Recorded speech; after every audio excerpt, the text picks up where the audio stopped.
Sa loob ng 86 na taon, DZRH ang naging kaagapay ng mga Pilipino sa balita, sa serbisyo at sa bawat kwento. 86 na taon ng tiwala at sa mga darating pang taon, mas pinalakas at mas pinagtibay para sa Pilipino. DZRH, una sa Pilipinas, una sa Pilipino.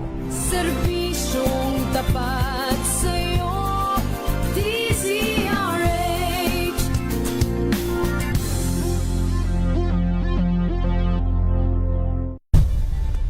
Nagsimula sa pangarap hanggang sa maabot ang tagumpay. Iba't ibang kwento, iba't ibang mukha ng atletang Pilipino.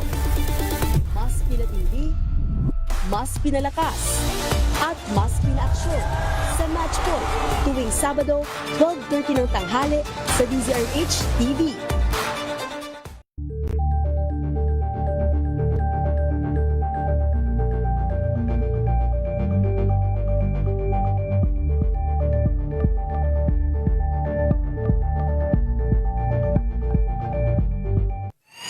Mga balitang gigising sa inyong umaga. Mga balitang kailangan mong malaman. Mapapakinggan sa ACS Balita sa 2x2.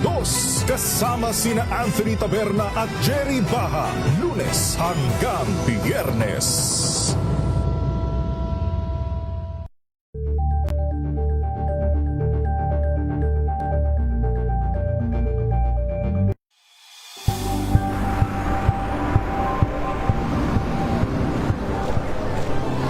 Ating mga eksperto dito lang sa Expert Opinion. Ito ang Ito The po Better ang News. TNVS. Trending and Isang show. kwento, iba't ibang anggulo. Dito, sa Point of Bawat pananagutan ating tatalakayin dito sa Hoy, Bawal Yan. Pilipino, dito lang sa DZRH TV, Match Point, Entertainment and Lifestyle. Ito ang MBC TV Network News. Una sa Pilipinas, una sa Pilipino.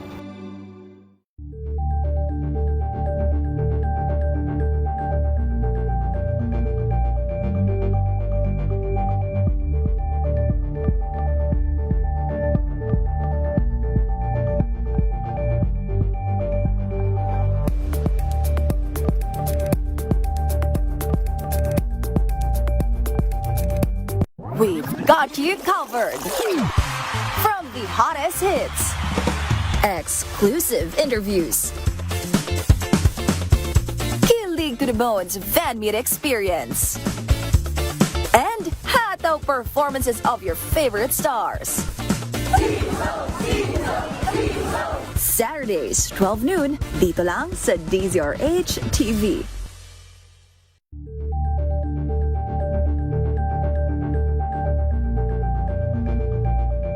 Ito ay bunsod ng naitalang 17 individual na ang kanilang naaresto. Ng Metro Manila Development Authority o MMDA ang No Contact Apprehension Policy o NCAP sa Metro Manila. Sa ang ilang mga dokumento ay peke. Hindi rin legal ang employment na ipinangako sa kanila. Sa mata ng batas, mananagot ang sangkot at may sala. Dahil sa bawat paglabag, may karampatang parusa. Alamin ang mga pananagutan sa likod ng mga bawal. Dito sa Hoy, Bawal Yan, tuwing Sabado, alas 11:30 ng umaga. Dito lang sa DZRH TV.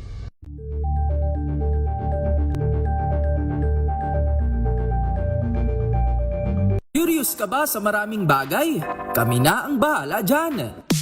Aalamin, tutuklasin at bibigyang linaw namin ang mga katanungang bumabagabag sa inyong isipan. Sa programa kung saan ang bawat sagot ay galing lamang sa mga eksperto. Ang Expert's Opinion, tuwing linggo alas 3 ng hapon, dito lang sa DZRH TV.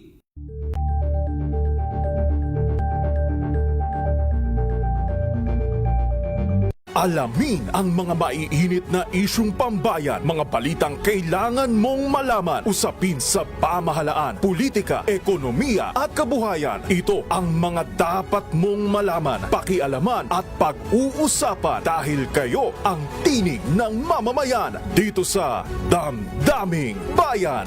Live sa DZRH Radio, DZRH TV at DZRH Digital. Kasama sina Lakay, Deo Makalma at Elaine Apit. Araw-araw, Lunes hanggang Biyernes. Damdaming Bayan.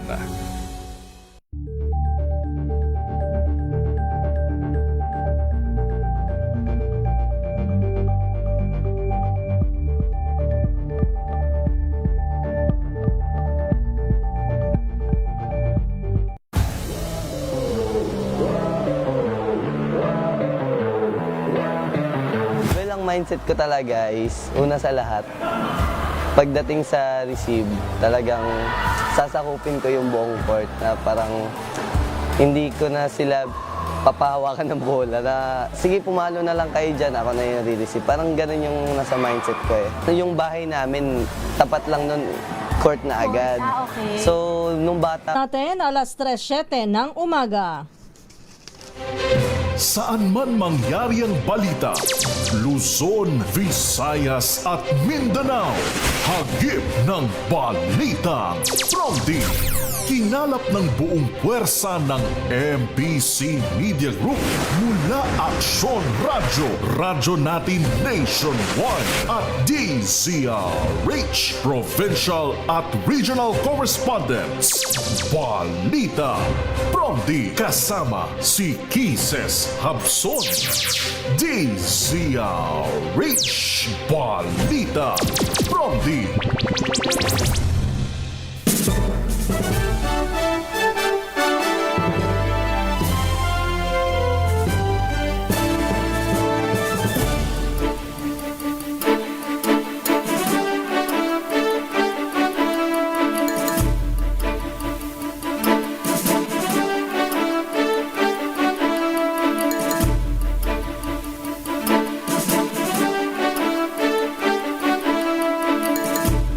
Magandang umaga, Luzon, Visayas, Mindanao, Pilipinas. Ito po ang balitang Prom-D ngayong araw ng Huwebes, April 23, 2026. Sa ating headlines, Balitang Prom-D! Vice President Sara Duterte at Mr. na si Attorney Mans Carpio may 6.7 bilyong kahina-hinalang bank transactions ayon sa AMLAC. Balitang Prom-D! Pamilya Duterte tumanggap ng nasa 181 milyon mula sa isang suspected drug lord na si Sammy Uy. Balitang Prom-D! ICC Appeals Chamber pinagtibay ang jurisdiksyon sa kaso ni dating Pangulong Duterte. Balitang Prom-D!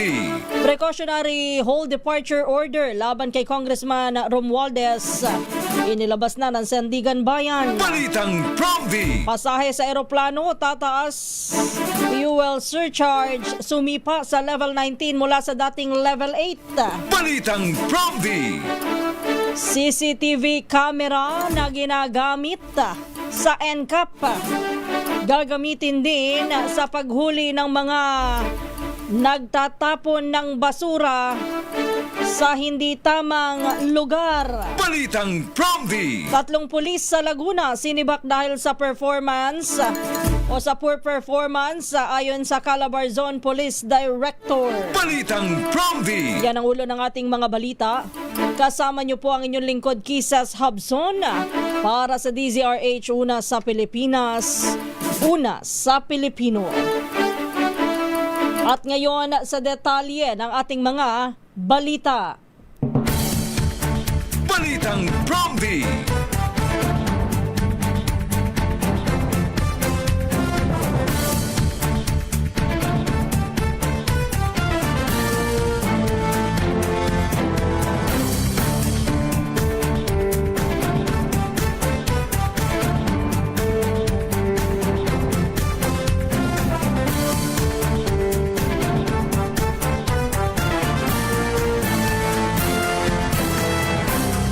Balitang Promdi.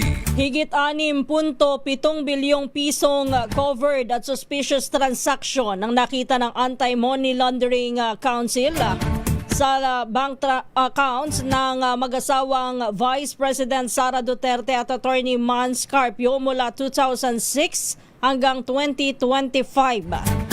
Yan po ang inihayag ni Anti-Money Laundering Council Executive Director Ronel Buenaventura sa pagharap niya sa impeachment hearing ng House Committee on Justice na pinamumunuan ni Batangas Representative Jervil Luistro. Batay sa ulat, ang 6.7 bilyong transaksyon ay kinabibilangan ng 3.77 bilyon sa accounts ni Vice President Sara at 2.99 billion pesos naman mula sa account ni Attorney Mans Carpio. 313 sa mga transaksyon ito ay covered, habang 17 suspicious transaction ang nasa record ni Vice President Sara. 317 naman ang covered at 16 ang suspicious o kahinahinalang transaksyon sa kanyang mister. Lumabas din sa ulat, may 1.83 billion pesos na pumasok sa accounts ni VP Sara at 2.59 billion pesos naman sa accounts ni Carpio, habang ang withdrawals ay nasa 1.21 billion pesos ang inilabas mula sa accounts ni Vice President Sara at 343 million pesos mula sa accounts ng kanyang mister. Sinabi rin ng AMLAC, may 791 million pesos na transaksyon na hindi malinaw at hindi pa matukoy base sa available records.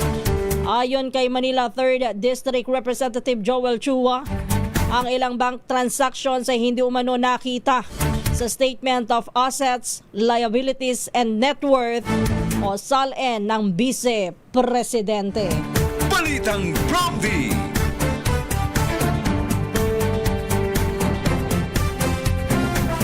Samantala, aabot naman sa 181.6 na milyong pisong halaga ng drug money na mula sa hinihinalang drug lord na si Sammy Uy ang napasakamay ng ilang miyembro ng pamilya Duterte. Yan po ang ibinunyag ni dating Senador Antonio Trillanes IV sa isinumite nitong affidavit sa kanyang pagharap sa House Committee on Justice kaugnay ng kaso ng impeachment laban kay Vice President Sara Duterte. Ayon kay Trillanes, ang breakdown ng halaga, 22.3 million pesos para kay VP Sara Duterte, 15.6 million pesos para kay dating Pangulong Rodrigo Duterte, 51.5 million pesos para kay Sebastian o kay Mayor Sebastian Baste Duterte, 38.8 million pesos naman para kay Congressman Paulo Duterte, habang 53.2 million naman ang napasakamay ni Hanilet Avancenia at Veronica Duterte. Sinabi rin ni Trillanes na si Sammy Uy ay umano'y political contributor ni dating Pangulong Duterte at kilalang business associate Michael Yang. Idinugtong pa niya na sina Uy at Yang ay dati ng pinangalanan ng dating pulis na si Arturo Las Canas bilang sangkot umano sa operasyon ng mga shabu laboratory sa Davao City. Sa ngayon ay wala pang opisyal na tugon o reaksyon mula sa kampo ng pamilya Duterte hinggil sa naturang mga alegasyon. Balitang Promdi. Sa kaugnay pa ring balita, kinumpirma naman ng Anti-Money Laundering Council o AMLAC na tumugma o may kahalintulad na record sa kanilang database ang 18 transaksyon na binanggit ni dating Senador Antonio Trillanes IV sa kanyang affidavit laban sa mga Duterte. Ayon kay AMLAC Executive Director Ronel Buenaventura, lahat ng 18 sa 18 transaksyon mula sa affidavit ni Trillanes ay napatunayang may katulad na entries sa ulat ng AMLAC. Kabilang narito ang transaksyon na na nakalista sa mga sinasabing payout mula sa negosyanteng si Sammy Uy na iniuugnay sa mga alegasyon ng illegal na droga. Ang pahayag ay ginawa sa gitna ng pagdinig ng House Committee on Justice kaugnay ng impeachment proceedings laban kay Vice President Sara Duterte. Gayunman, nilinaw ng AMLAC na ang kanyang kumpirmasyon ay hanggang sa antas lamang na may kahalintulad na transaksyon sa kanilang record. At hindi po nangangahulugan na otomatiko itong napatunayan ang illegal na gawain. Balitang Prompty.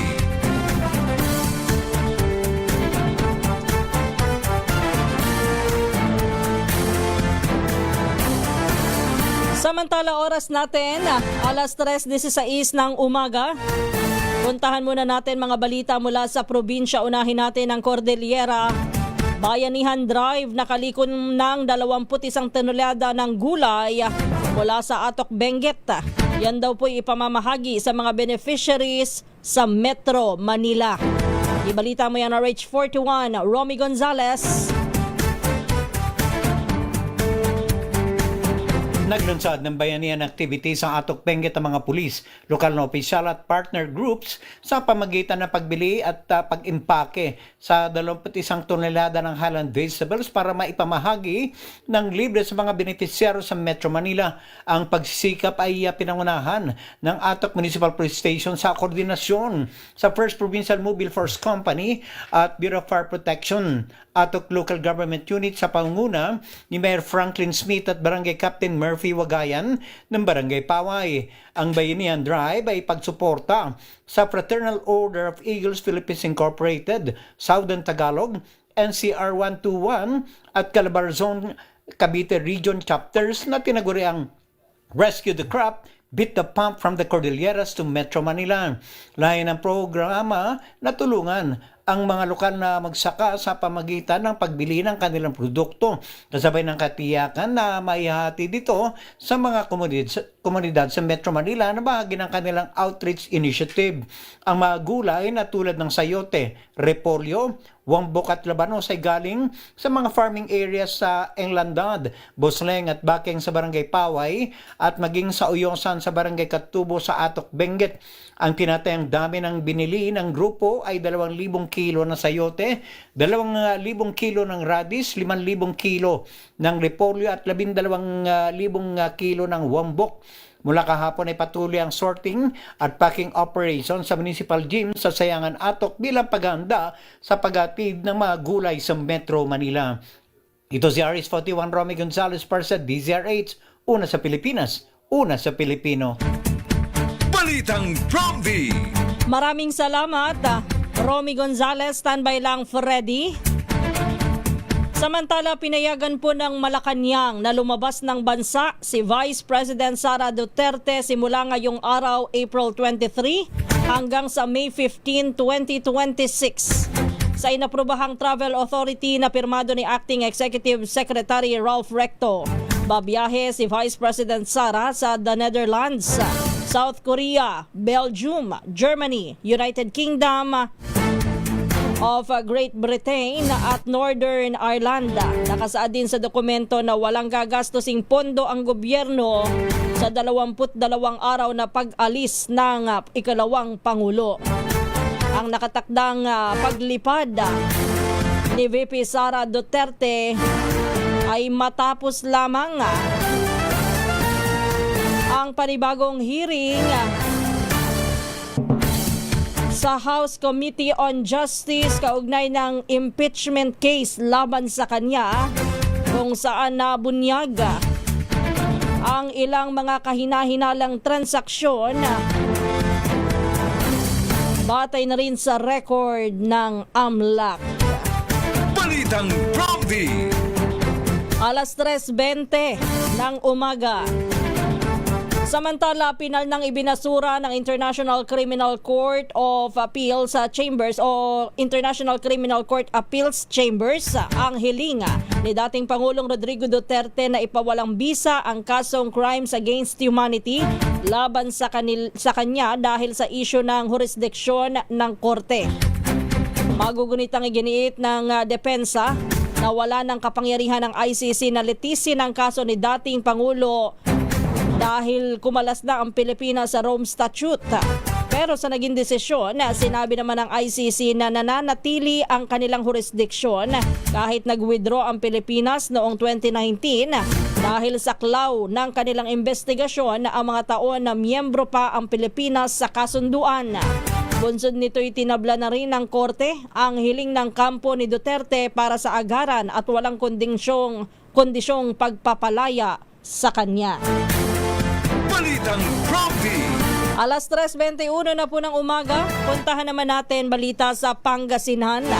Riding in tandem na tumangay ng bag na may lamang pera sa isang hardware. Diyan po sa bayan ng Mangaldan, nakuhanan daw po ng CCTV footage. Yung balita mo yan, RH38 Freddy Fajardo. Sa pulse CCTV camera ang pagpasok ng dalawang lalaki sa isang hardware sa Barangay Bari, Mangaldan, Pangasinan. Ayon kay Mangaldan Chief of Police Lieutenant Colonel Perlito Tuayon, tinangay ng isa sa dalawang suspek ang isang bag na nasa lamesa sa loob ng hardware, habang ang isa na may nagmamanman sa lugar at hindi na bumaba ng motorsiklo, at paglabas ng kanyang kasamahan dala na ang bag ay sumakay ito at parang walang anuman silang umalis sa lugar. Ang bag na natangay ng mga suspek ay naglalaman ng 20,000 piso at iba't-ibang uri ng IDs ng biktima. Nabatid ng biktima ay abala sa pagpapalabas ng hardware stock para sa isang customer na sinamantala naman ng mga suspect para makasalisi. Ayon kay Tuayon na may person of interest na sila kaya patuloy ang manhunt operation nila laban sa mga kawatan. Mula sa Action Radio Pangasinan, ito si Freddy Fajardo, RS30 Tag-uulat para sa DCRH Una sa Pilipinas, Una sa Pilipino. Balitang Prompty. Maraming salamat Freddy, standby lang Dani. Inilabas naman ng 7th Division ng Sandigan Bayan ang precautionary hold departure order para pigilang makalabas ng bansa si dating House Speaker Martin Romualdez. Ito'y matapos na dinggin ng verified ex parte application na inihain ng Office of the Ombudsman. Batay sa kautusan, inatasan ng Sandigan Bayan ng Bureau of Immigration na pigilan ang pag-alis ni Congressman Ferdinand Martin Gomez Romualdez at agarang isama ang kanyang pangalan sa hold departure list. Bukod sa personal na detalye ng dating speaker, gaya ng kanyang pasaporte, nakasaad din sa order ang posibleng mga kaso laban sa mambabatas na may kinalaman sa mga kasong plunder, direct bribery, indirect bribery, money laundering at paglabag sa Section 3A at 3B ng RA 3019. Sinabi ng hukuman na may probable cause na maaaring umiwas sa pag-aresto at prosecution ang respondent matapos na imbestigahan ng mga special prosecutor ang mga witnesses at ebidensya. Una nang nagpahayag ng mariing pagtanggi si Romualdez sa mga paratang na ipinupukol sa kanya at iginiit na hindi siya nag-utos o tumanggap ng kickback at nangakong haharapin ang mga alegasyon sa tamang forum. Balitang Prompty.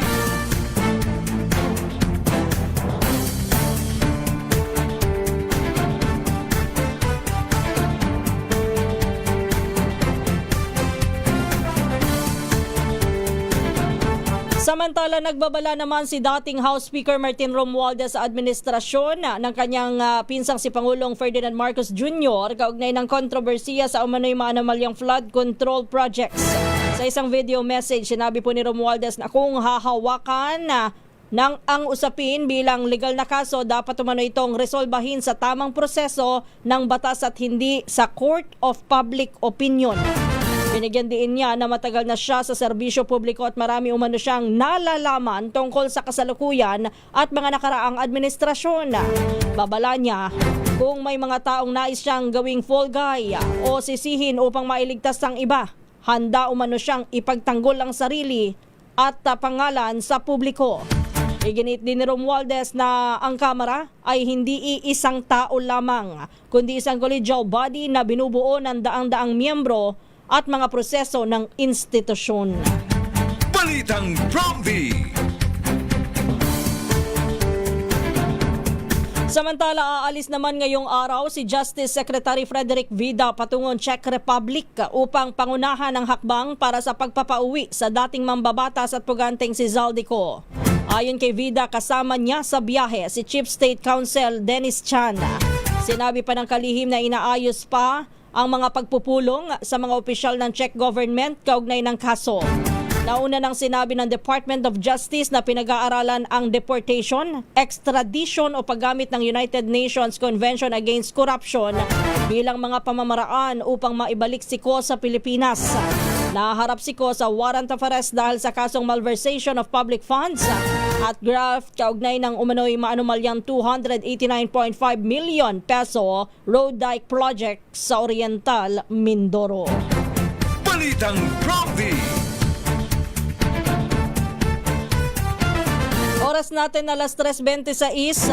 Puntahan naman natin ang Central Luzon. 2 babae na may kasong estafa arestado naman sa Bagak at sa Balanga City sa lalawigan ng Bataan.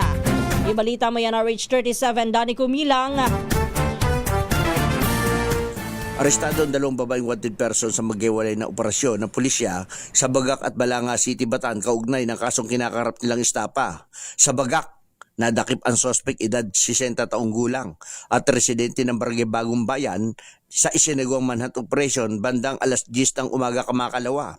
Ang operasyon ay isinagawa ng Bagak Municipal Police Station sa pamumuno ni Bagak Chief of Police, Police Major Roger Pisinio. Isinilbi laban sa kanya ang alias warrant of arrest para sa kasong estafa na inilabas ng MTCC Balanga City noong October 1, 2025.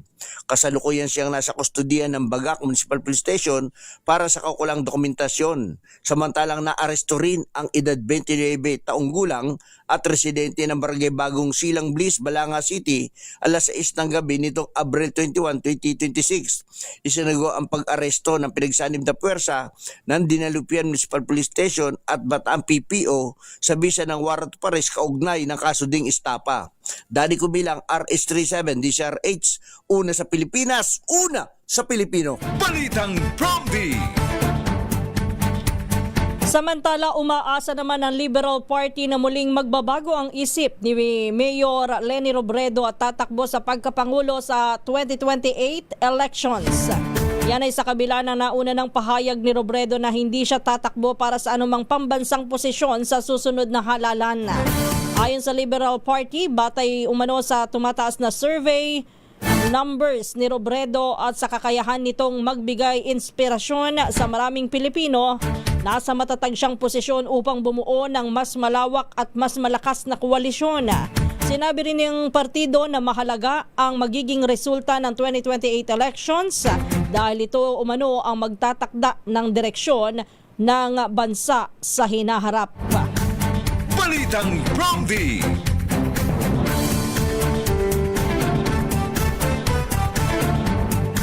Samantala, sa iba pa nating mga balita, palalawakin pa ng Metropolitan Manila Development Authority o MMDA ang paggamit ng No Contact Apprehension Policy o NCAP.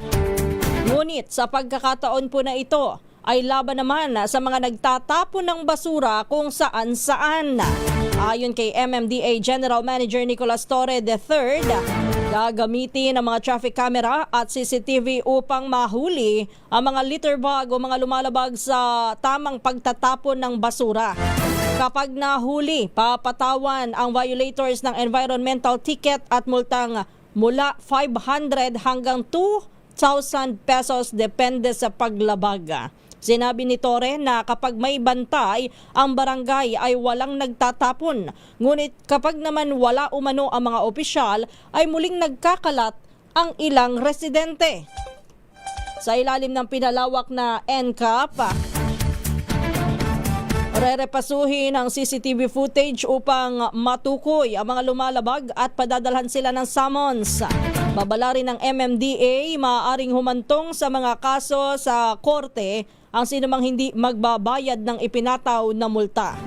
Ayon sa ahensya, kasalukuyang nire-review ang expanded NCAP at ilulunsad ito matapos ang demonstration para sa media sa command center.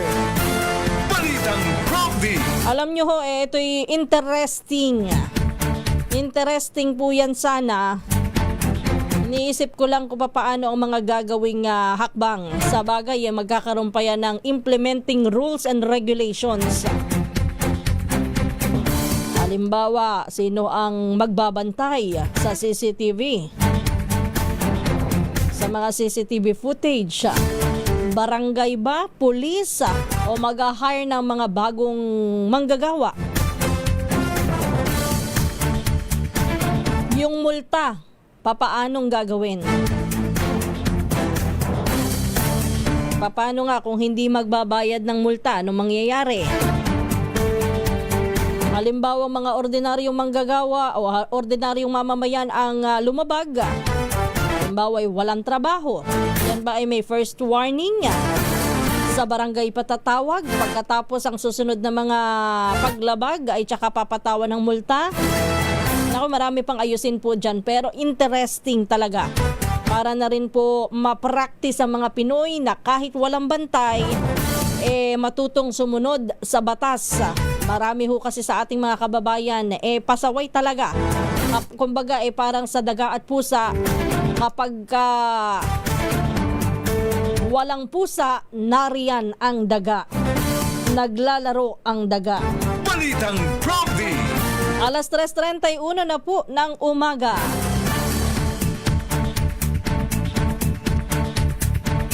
Sa iba pa nating mga balita, sa Negros Island Region, standby Rex, 13 sa 19 na namatay sa engkwentro sa bayan ng Toboso. Nakilala na daw ho. Ibalita mo yan, RH46 Rex Cantong.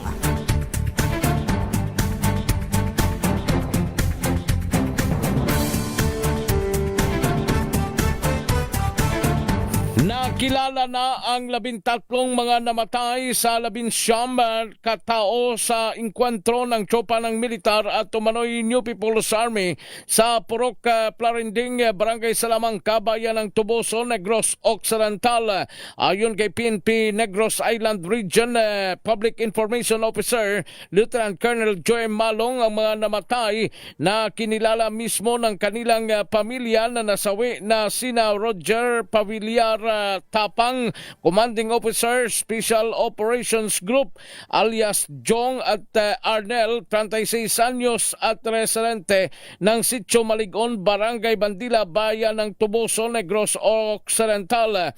Pedro Bonghanoy, Commanding Officer, Special Operations Group, 32 years old, residente ng Barangay Libertad, lungsod ng Escalante. Rene Villarin, Senior, Vice Squad Leader, Northern Negros Front, alias Commander Picot, 58 anyos, residente ng Sitio Hoybisan, Barangay Marcilo, Bayan ng Calatrava. Glenmar Bagosmo, alias Lloyde, Secretary ng Northern Negros Front. Alejandro Montoya, alias Care John, 33 anyos, residente ng Barangay Gawahon, Victoria City, Negros Occidental. Roel Sabilio, 19, residente ng Sitio Singiton, Barangay Tabonac, Bayan ng Toboso. Saniboy Karamihan Manayon, 28, residente ng Sitio Batbatao, Barangay Bagunbon, lungsod ng San Carlos. RG Nicole Lidesma, 30 anyos, residente ng Barangay Villamonte, lungsod ng Bacolod. Arnel Habok, 32 anyos, residente ng Sitio Labayao, Barangay Lalong, Bayan ng Calatrava. Genevieve Balora ng lungsod ng Bacolod. Maureen Kil Santuyo, UP Manila, isang teacher ng Manila, kung saan kasama dito si Maria Clarita Branzuela Blanco, isang guro from Tabugon, Cebu. Eliza Alano, Education and Research Counselor, UP Diliman, Manila. Sa ngayon, wala pang karagdagang nakilala ang iba pang mga namatay sa nasabing engkwentro. Ito si RH46 Rex Cantong para sa DZRH, una sa Pilipinas, una sa Pilipino. Balitang Prompty. Maraming salamat, Rex.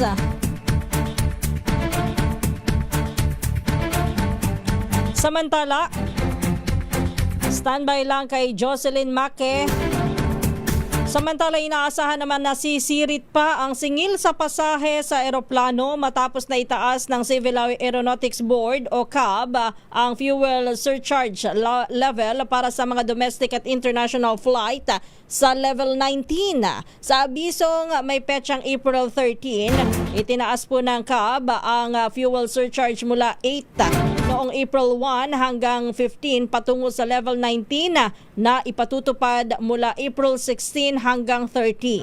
Sa ilalim ng bagong level, aabot po sa 627 pesos hanggang 1,824 pesos ang fuel surcharge sa domestic flights. Para naman po sa mga international flights, nasa 2,070 pesos and 77 centavos hanggang 15,397 pesos and 15 centavos.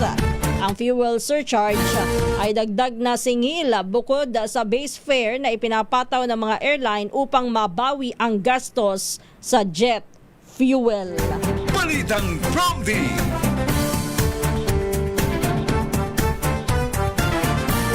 Kaya yung mga makakatiang paa, kasama na yata ako doon. Manatili muna tayo sa ating kinalalagyan. Sayang, no? Dito na lang muna tayo sa ating paligid, mamasyal. Mataas ang pamasahe sa eroplano. At sana ho makabawi pa sa mga susunod na buwan kasi yung fuel surcharge na yan ay mararamdaman na nga ba ito? Ngayong April, kasi ipatutupad na ito mula April 16 hanggang 30. So ibig sabihin, meron na. Effective na ito at posible nang maramdaman sa mga pasahe sa eroplano. Paano yan yung mga promo? Wala nang promo ngayon. Hindi na makakapagbaba basta-basta para sa mga promo, yung mga bagsak presyo. Balitang Prompty. Alas 3:37 na po ng umaga. Sa pagpapatuloy pa rin ng ating mga balita, standby lang kaya Joe. Nakaalerto na rin ang Department of Energy upang mapigilan ang posibleng bottleneck sa supply ng petrolyo. Siniguro po ng DOE na mahigpit na ang kanilang pakikipag-ugnayan sa iba pang ahensya ng gobyerno at industriya ng langis upang mabantayan ang inventaryo.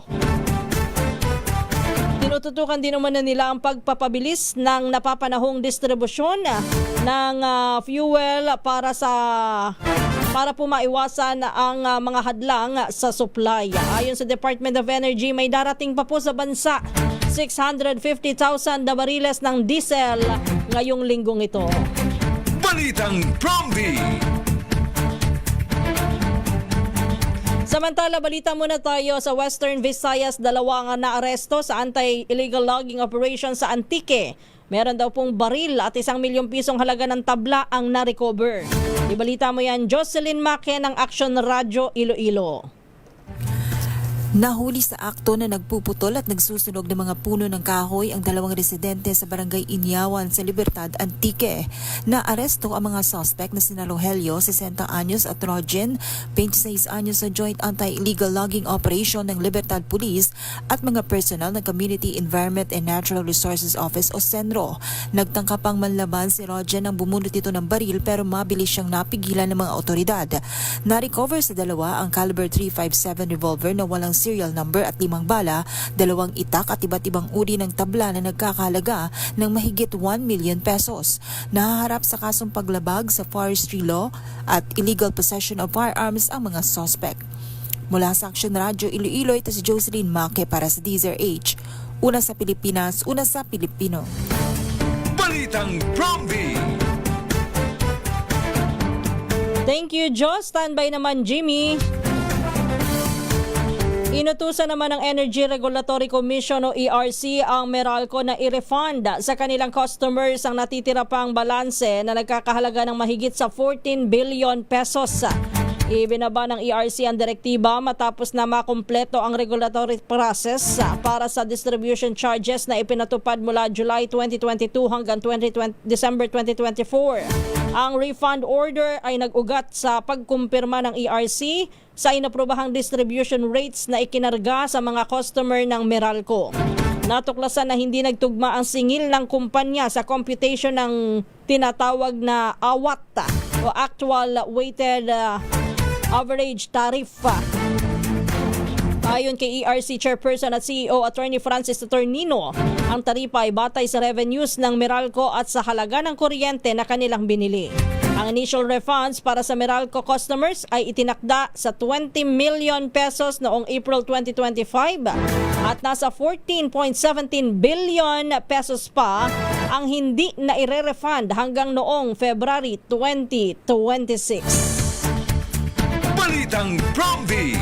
So dapat ay maramdaman na yan na panawagan sa Meralco. Ngayong tumataas ho ang singil dahil ho sa kung ano-anong mga generation charge at iba pa pong dahilan baka naman ho sakaling tumaas wala na lang sanang pagtaas para dito sa dapat na i-refund sa mga consumers o sa mga customers. O kaya naman sa halip na tumaas dapat ho'y bumaba pa. Balitang Promvi. Alas 3:41, tatlong hepe ng pulisya sa lalawigan ng Laguna ang inalis sa kanilang pwesto dahil umano sa poor performance, partikular sa kampanya laban sa illegal na sugal sa kanilang nasasakupan. Kabilang sa mga inialis sa pwesto ay sina Lieutenant Colonel Erwin Banyas Legayada ng San Pedro, Laguna. Gayon din si Lieutenant Colonel Alan Reginald Basia ng Binyan. Pinalitan sila ni na Lieutenant Colonel Reynaldo Vito na siyang uupo sa pwesto ni Legayada sa San Pedro at si Lieutenant Colonel Richard Corpus para naman sa babakanteng pwesto ng hepe ng Binyan na si Colonel Alan Reginald Basia. Samantala, inilipat naman sina Legayada at Basia sa Laguna Police Operation and Management Unit. Samantala, pinalitan din si Major Rufi Raduyo bilang hepe ng pulisya sa bayan ng Bay at humalili bilang sa pansamantalang kapalit niya si Major Jerry Malipol. Ayon kay Calabarzon Police Director Police Brigadier General Hansel Marantana, mahigpit na ipatutupad sa rehiyon ang tinatawag na 1, 2, and 3 strike policy laban sa mga opisyal na hindi epektibo sa pagpapatupad ng batas. Balitang Promvi.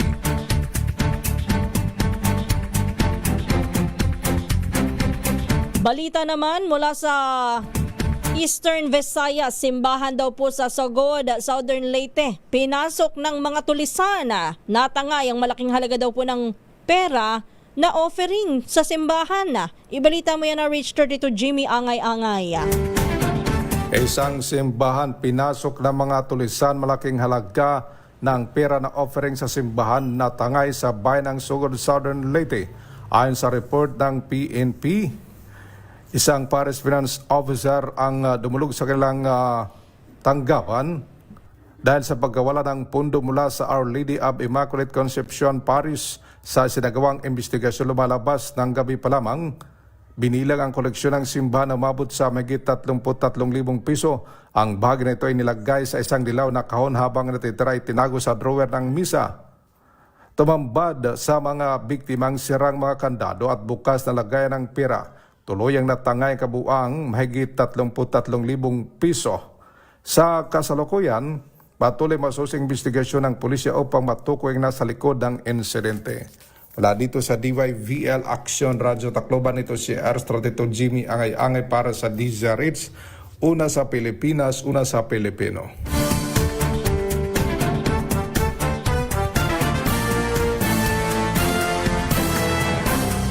Balitang Promvi. Arestado naman ang dalawang third-class cadet ng Philippine National Police Academy matapos na masangkot sa panibago na namang insidente ng hazing sa loob mismo ng kanilang barracks. Ayon sa bagong upong direktor ng PNPA na si Police Brigadier General Rodrigo Maranan, nasa kustodiya na silang Cavite Municipal Police Station ng mga suspect na nanakit umano ng dalawa ring plebo. Kinumpirma ni Maranan na nadiskubre ito noong April 19, hiwalay pa sa pagbuhos ng asido sa katawan ng 22 kadete noong April 3. Nabuking ang bagong kaso ng makitaan ng pasa sa talampakan ng mga biktima sa kasagsagan ng ginagawa nilang regular na body check. Pag-amin po ng mga bagito, pinalo sila ng yantok ng kanilang seniors dahil saan nila'y pabagal-bagal nilang pagkilos. Balitang Prompty. Samantala puntahan na natin balita mula sa Northern Samar. Yun daw pong 12 bayan dyan sa lalawigan ng Northern Samar, sinusulong daw po na maging geosites ng probinsya matapos dumaan sa isang geosite assessment ng National Committee on Geological Sciences ng DOST. Ibalita mo yan. RH34 Jane Galit Bantayan.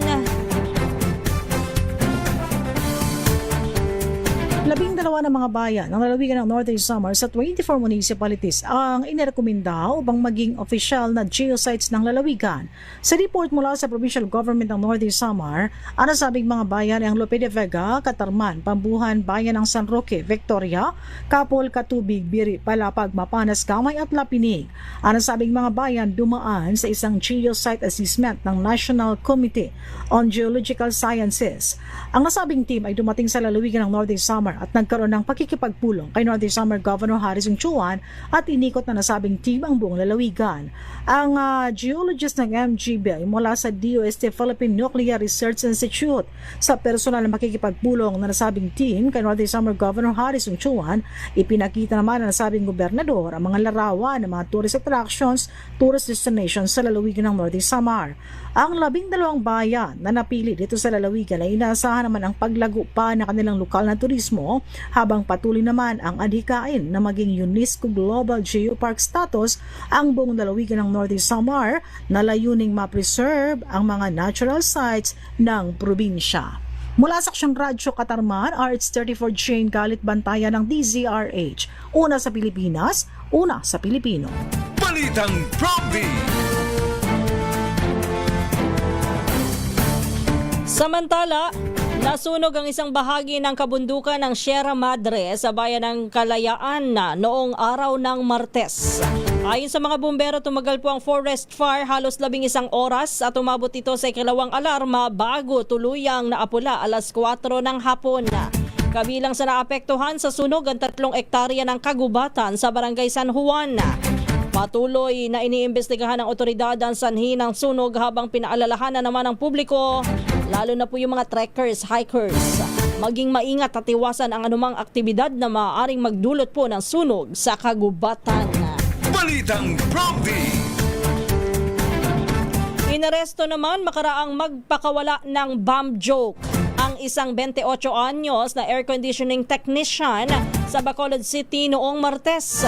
Ayon po sa police report, papasok na sana sa isang shopping mall sa syudad ang suspect nang harangin siya ng isang security guard na babae at tanungin kung tungkol sa kung anong laman ng kanyang backpack. Dahil dito ay sinabi po ng lalaki na may dala siyang bomba, dahilan upang agad na tumawag ng pulis ang guhardya. Pagdating ng mga otoridad, sinabi naman ng suspect na binibiro lamang. Binibiro lamang niya ang guard at tungkol doon sa kanyang sinabi ay joke lamang. Gayunman, dinala rin sa himpilan ng pulisya ang technician para imbestigahan at posibleng sampahan ng kaukulang kaso. Pinaalalahan na naman ng otoridad ang publiko, iwasan ang bomb joke dahil seryoso itong paglabag sa batas at maaaring magdulot po ng takot at kaguluhan sa publiko. Balitang Prompty. Ihabol natin, balita naman mula sa Davao. Standby June Soter. Mahigit 33,000 paglabag sa traffic code na itala daw po sa Davao City. Ibalita mo yan, June Soter ng Action Radyo, Davao. Umabot na sa 33,806 na paglabag sa Davao City Traffic Code ang naitala na mga otoridad mula Enero 1 hanggang Abril 18, 2026 ayon sa pinakahuling ulat sa pagpapatupad ng mga ordinansa sa lungsod. Sa datos para lamang sa Abril 12 hanggang 18, naitala ang 2,634 na paglabag sa nasabing traffic code, kabilang ang iba't ibang paglabag sa batas trapiko. Samantala, 1,194 kakaso ng paglabag sa speed limit ordinance ang naitala sa parehong ngayong linggo habang patuloy ding ipinapatupad ang no helmet, no plate, no travel policy kung saan umabot na sa 2014 ang kabuuang nahuli. Nakapagtala rin ng mga paglabag kaugnay ng modified mufflers o bura-bura at kalkal na motorsiklo habang 245 naman ang nahuli sa ilalim ng anti-smoking ordinance ngayong linggo. Sa pagpapatupad ng liquor ban ordinance, 16 na paglabag ang naitala ngayong linggo. Umabot naman sa 354 ang nahuling minor de edad na lumabag sa curfew. Bukod dito, 696 kakaso ng half-naked in public place ang naitala ngayong linggo. Patuloy ang paalala ng mga otoridad sa publiko na sumunod sa mga umiiral na ordinansa upang mapanatili ang kaayusan at kaligtasan sa lungsod. Ito si June Suter para sa DZRH. Una sa Pilipinas, una sa Pilipino. Balitang Prompty. Maraming salamat, June Suter, at sa ating mga provincial reporter. Diyan na rin po nagtatapos ang ating balitaan dito po sa Balitang Prompty. Tayo ho idadako na sa pangalawang bahagi naman ng ating programa. Balitang Prompty.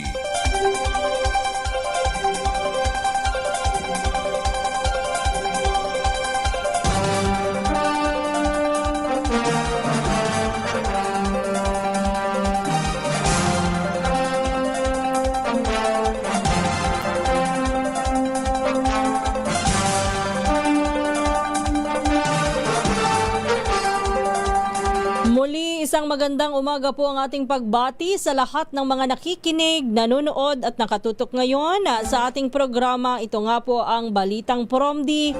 Ngayon po ay araw ng Huwebes, April 23, 2026. Kumusta na po ang ating mga kababayan all over the world?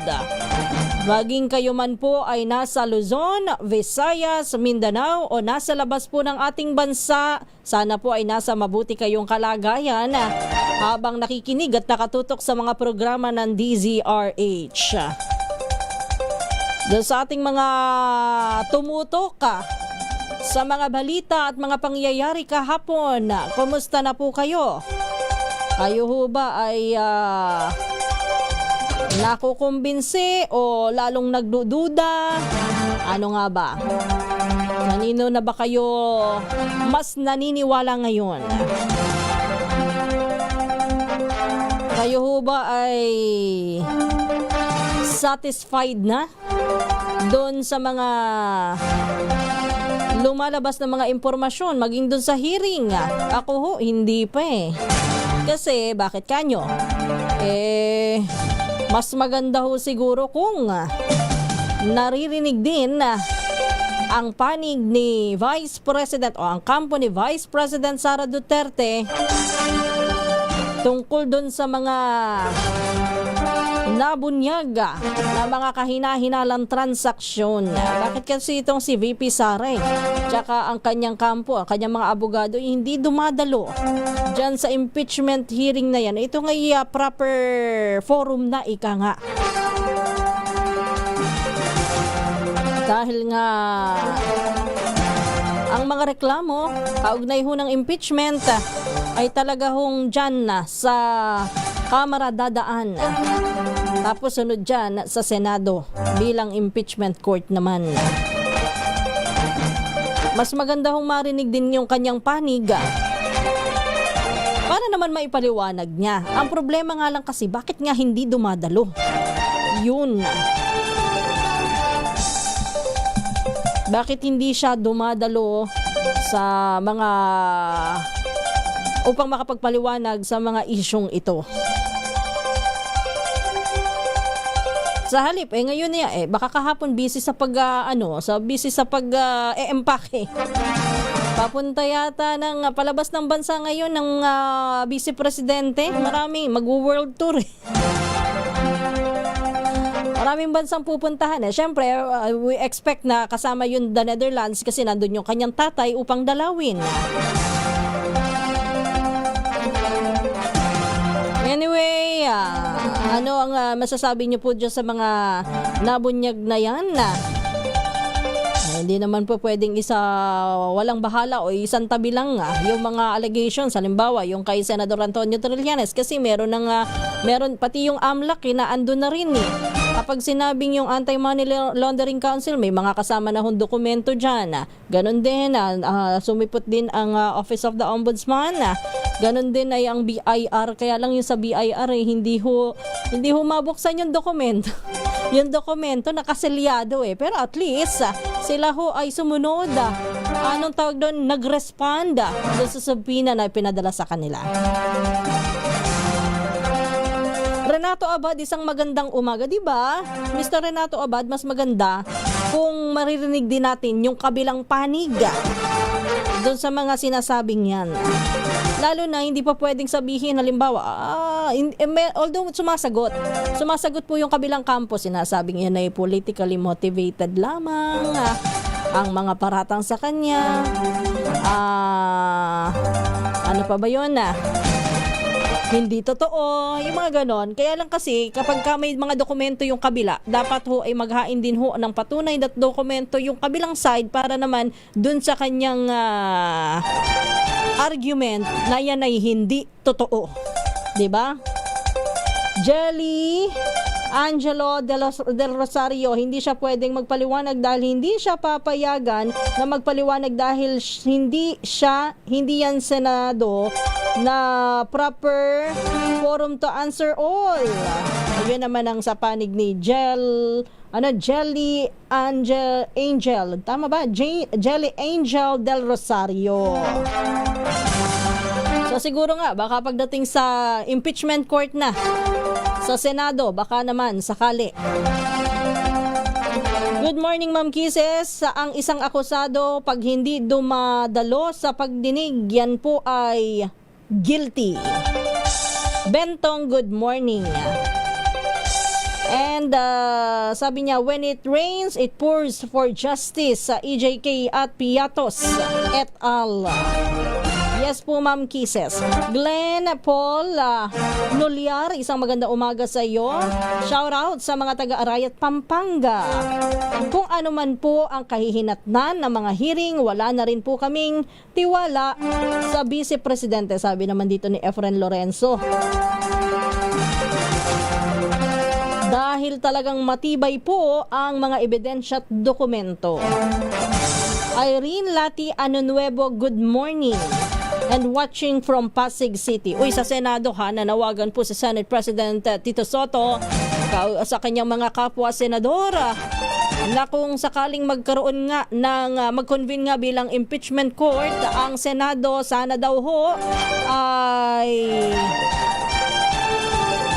ang kanilahong pagbatayan sa kanilang pagdedesisyon ay walang bahid politika at sa halip ay batay sa mga maririnig, magiging mga paliwanag, ebidensya at mga testimonya sa gagawing pagdinig. Balitang Prompty! Virgilio Sakdalan, isang magandang umaga po sa inyo.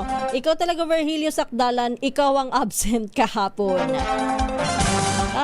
Nandito ako kahapon eh. Yung sinasabi mo, kamakalawa yun si Ara yung tinatanong mo na humalili sa akin. Oo, kasi yung anak ko ay sinamahan ko sa school para tumanggap ng award. Okay na ba yan? Virgilio Sakdalan. Teacher, yun yung excuse letter ko. Norberto Gaspar, isang maganda umaga. Pakibati po ang mga senior sa Dulong Bayan San Jose del Monte, Bulacan. Ganon din kay Dursan. Solid listener DZRH, maraming salamat po sa inyo. At ganoon din kay Lloyda Ibanez Sacramento, kay Nelson Malinaw, isang maganda umaga. Miss Becky Tisuka, kay Roque, kay Colonel 30 ba to? O Col 30 ng Osaka, Japan. Vernilio, good morning. Hanzala Bangkola Tarambisa, Kidon Matilde Anliagado, at sa mga taga Baseco Tondo, good morning. Binabati rin po natin si Aldi Idorota, Jomar Guillen Hayobo, kay Ricky at kay Ivy Gutierrez, Señorico Elgarico, good morning sa iyo. MM Ginto Otiripse, Revelito Magallones, ganon din po kay Celso Arreglado Cosico, Peter Walden, Edgar Tarabogo Tariman, good morning, at kay Albino Trinio, isang magandang umaga po. Rodrigo Corpus, good morning. O, kita mo, ikaw talaga nag-uulyanin ka ng Virgilio Sakdalan. Kamakalawa yun, hindi kahapon. Na-realize mo rin, Bentong, sana all, pag pinatawag ang nanay dahil sa award, ako pinatawag ng nanay, ko para makapasok ako sa school. Pilyo kaya noon Bentong. Sa mga hindi ko po nabati, ako pasensya na po at limitado po yung natirang oras sa atin para sa mga pagbati sa inyo. At ganun din po syempre kay Perlin Neko. Isang magandang umaga. Siguro bukas pag-usapan natin, baka mas marami tayong time tomorrow. Pero in the meantime, paalam na muna tayo. Ito po ang Balitang From Diet. Ako po ang inyong lingkod, Kisas Hobson. Susunod na si Kong Angel Palmones at ang Magandang Umaga Pilipinas. Ang ating pong oras, eksakto en punto 4:00. Good morning and happy Thursday.